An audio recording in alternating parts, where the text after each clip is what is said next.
शिव अवतारी तुझी पार्वती अन तीच ही बाणोबा कोठे को सदानंदाचा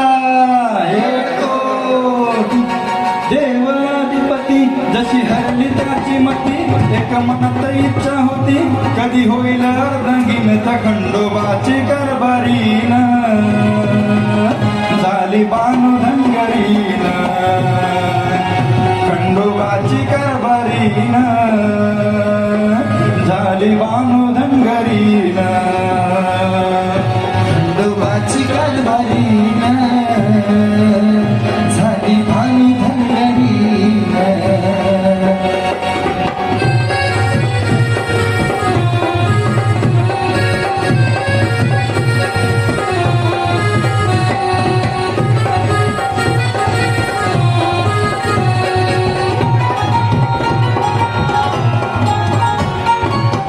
जाऊनी चंदनपुराला